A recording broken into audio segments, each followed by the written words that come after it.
everyone, and welcome back to the Dog and Partridge, a place of fine and craft ales. If you haven't met him before, this is my world famous brother Partridge. This is my brewmaster brother, Dave Partridge. Hello everyone. Hi everyone. And welcome to all our new subscribers again. We'll keep getting the food, bro. Keep getting the food, what are we? Nice comments as well on there, thank you very much. For those who don't know, and those who just tuned in, we brew our beer here, we serve our beer, we drink our beer, and we review it here. And we review it.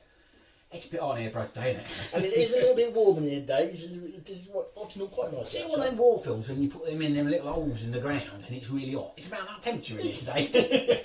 So we might have to just scotch through these, then, bro, a little bit. Some beers then.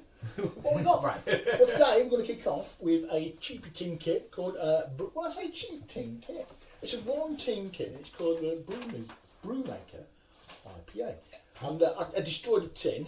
So it's pretty run out, look, folks. Pretty run out. Excuse me, there's a dog on the floor, so there we go. If you can see that at home, folks, IPA. Yeah, about 16 quid that is for the one tin. Not that cheap then for a one tin. I think I got it a little bit cheaper than that. Of course, you do have to add something to it, an answer of some kind, like spray malt or sugar or, in my case, malt extract. Okie dokie. I can see on there's no ABV. Do we know what ABV it is? No, I think it's got something to do with those guys at Muntons. I think Muntons have something to do with that little add in that somewhere down the line as well. Okie dokie. Right, so fairly easy to make. Fairly easy to make. Just dissolve that malt extract, add cold water afterwards, gets your yeast, picks it in, and away you go. I do add pure brew to all my brews these days. Ah, yes. Right, You get that from a couple of places, Dark Rock Brewing and the Home Brew Shop. They do pure brew, and what it does, it helps enhance the water and the yeast and gives you a smooth brew. He's full of good tips today, isn't he, folks? Right, I'm going to freshen that up a little bit, because it's a little bit. It's gone a little bit flat with this one. Doesn't seem to want to hold its head for starters. So that's the first thing about it. Oh, it's straight out the king keg. So this is supposed to be an IPA, is it? This is supposed to be an IPA. Well, I don't smell that like IPA. It's supposed to be hoppy and refreshing. And it does smell a bit malty. It smells malty. There's no getting around it. It smells not malty. a lot of hops coming through there at all, really, is there? I mean, it smells like it smells more like a bitter, to be honest, doesn't it? It does, really. Yeah, let's go for it. Cheers, bro. Cheers, bro.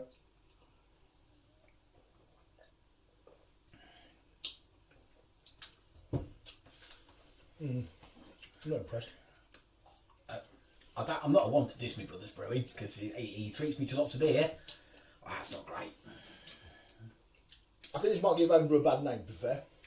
Unfortunately, that's what a lot of people think homebrew is, though, don't they? You know, this is it's bitter, it's dry, it hasn't got a lot of hoppiness going on, and what hops is there do taste a little bit fake, manufactured. Very fake. It's almost got a pungent taste to it, a little bit. Yeah, not impressed. I don't know. Where are you going to go on the scoreboard with that one, bro? I probably could drink it, but you'd have a pint of it. You think, well, that's not a bad one to start off. It's all right, you know. Probably all the way down there 5. I'm going to be with him. I'm afraid it's not a great beer, that mate. Great beer. No. Shall we get that one again? No. If those think that's a great beer, then I'm sorry, but you need to trust me. And then also, as we proved last time, some awesome kits out there. So. Yeah, there is a lot of kits out there, as I said before last time. If there's any kits you want us to do, drop me a line. I'll give them a go. Somebody dropped me a line the other day and said, have you thought about World Coast kits? No. No, to be honest. But we'll give them a go. We'll give them a go. And if there's any of our ones we have done before and you want us to do them again, drop us a line. Yeah. I'm glad to review them again. Do them again. Because I said to my brother the other day, our technique has improved, shall we say. Yeah, so technique has improved. So brewing skills are getting better. You look at the early videos and it's probably not quite that good. But anyway, bro, second beer then. Yes. And beer kits, we're going back to beer kits again. Dark Rock Brewing. We're going to go with the Malvern Pale one first out. This is their new series of kits out. That comes in one of these lovely nice boxes that I like. This is a part mash kit. Give me again, dog. So it's like that, if you can see that, folks. It's a part mash kit. Like I say, Dark Rock are bringing some new kits out, so this is why we keep doing Dark Rock. For one reason. The other reason is the world's gone mad with home brewing during lockdown, yeah. and I couldn't get anything else. This is their, like Dave says, this is their premium craft beer range. This is their Great British series, an easy drinking pale ale to enjoy on any occasion. We've used the finest blend of Malvern grown hops combined with the best pale and crystal malted barley to provide this understated brew with delicious citrus hop aroma. It doesn't say, I didn't notice, I was just reading this a minute ago, it doesn't say ABV on here, does it, bro? Not like I can see. No, most of these kits come around unless you have more sugar to them, most of these kits come around about 4.5%, 5%, somewhere around there. You have slightly changed their instructions.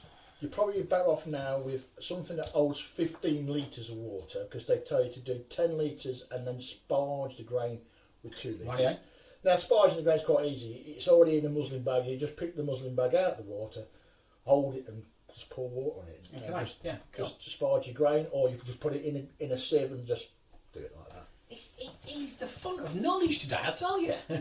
Some of these kits as well, now they come with the hops, and they're labelled for you to add at certain times. Some come with dry hops, some don't. Okay, right, okay. Okay, right. There you go. Well, it's like pale ale. It's lighter than the last one we just had, isn't it? If you get it in the right light, it's really actually really golden, isn't it? I'm not getting those. Not a huge nose. No, I'm not getting those citrus notes. It says it. Give it a bit of a swirl. A little bit. Yes, it is a bit. A little bit. Cheers, bro. Cheers. Well, I'm joining in.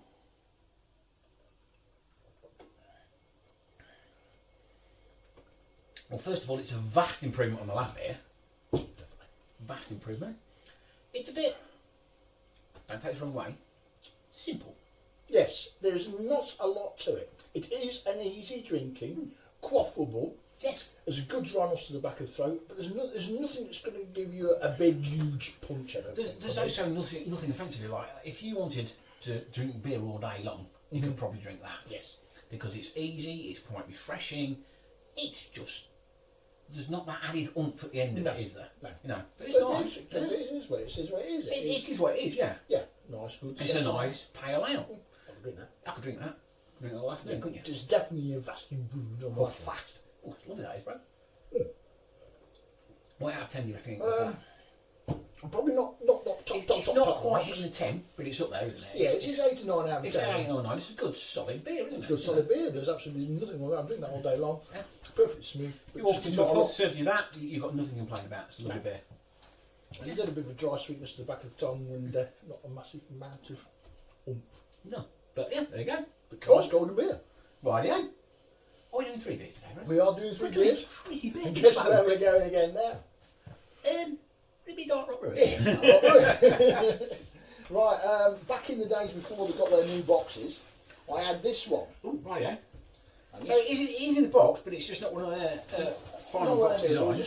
just waiting on the new boxes to be on there, printed. folks. Look, if you can see Probably that. got that just before the new boxes. So this is excuse me, folks. Alpine Amber Ale. Yes. Part mash kit, obviously. Yes.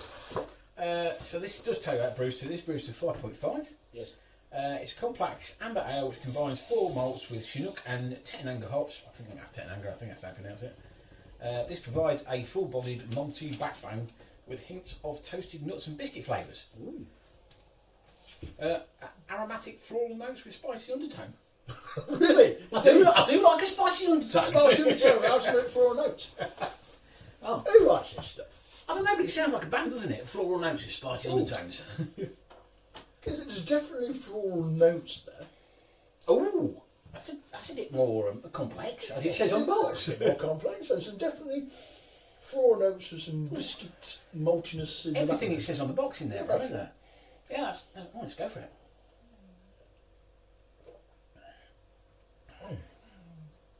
And that's even smoother and a bit more rounded. And there is a lot more going on. A little bit more to it. Yeah, a little bit more flavour and. There's the fruitiness and mixed from the hops mixed in with the malty biscuit nut flavour of the malts. Quite a nice quaffable dryness at the end as well, isn't there? Yes. Oh, that's nice. That's more like it. For it's 5.5% as well. And it's a cracking beer, bro. That is. That's it. I think we finally got to a 10 out of 10. I was going to say that's knocking on the door of the 10 out of 10 business, isn't it? Yeah, it is. That's all right. That's all right. That. Yeah. Obviously, a part mash kit again, as you see there, comes in the box. Don't be afraid of part mash. Like I say, just get a brew pot or something. I'm doing in mine in my full grain Brew Devil. Yeah.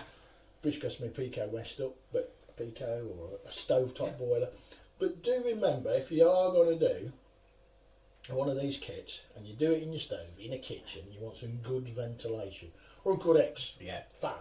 extractor. Good extract fan. Because you boil, when you're boiling away, you're getting a lot of vapour. So I tend to do mine in the garage. It's doing what it says.